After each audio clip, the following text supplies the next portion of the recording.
Aaron, welcome to the program. With no talks in sight between the United States and Iran, how bad are things going to get economically, not just for people in the United States, but really around the world?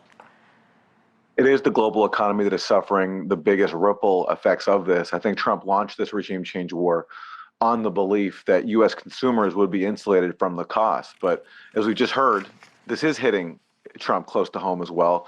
U.S. gas prices have just hit their highest level in a very, very long time. And especially with the midterms on the schedule, that is bad news for Trump. But the global economy is suffering the most, and Trump is under a lot of pressure.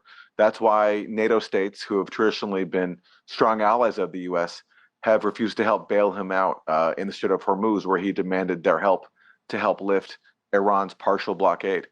The only answer for Trump is here to acknowledge that he failed.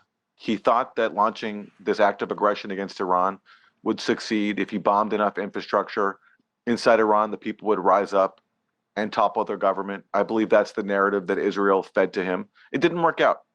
Germany's Chancellor Friedrich Merz just this week suggested the Trump administration is being outwitted and even humiliated by Iran, saying the U.S. here appears to lack a clear strategy. How surprising are these comments from Germany, which in the beginning of war seemed rather, I don't want to use the word supportive, but they seemed rather okay with U.S. military operation? Absolutely. The same chancellor said that Israel and the U.S. were doing the world a favor by going after Iran. And now, after a couple of months, with the regime change effort failing, he's now turned around and done a reversal and said that the U.S. is being humiliated. And yeah, they are being humiliated because Iran has been resilient, and Iran has used the leverage that it has, including by partially blocking the Strait of Hormuz. And because that now impacts countries like Germany, who are already reeling from the war in Ukraine, the fact that the German chancellor has said this shows that Trump has failed. And it is surprising given what Germany's previously been willing to go along with.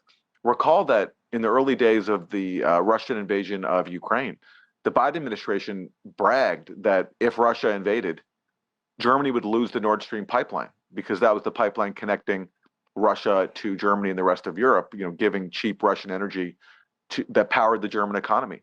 And then when the Nord Stream pipeline got blown up, presumably by the U.S., I think the evidence would suggest, Germany took it and accepted the destruction of a major infrastructure project that helped power its economy. Yeah. So they've been supplicants for a long time. And now the fact they're even calling out Trump and saying that he's been humiliated is very significant. And what does it say about U.S. credibility and alliances with some really key Western allies here? Well, Trump humiliated them by launching this war against Iran without even consulting them, and then demanding that they come to his rescue when Iran responded by partially blocking the Strait of Hormuz.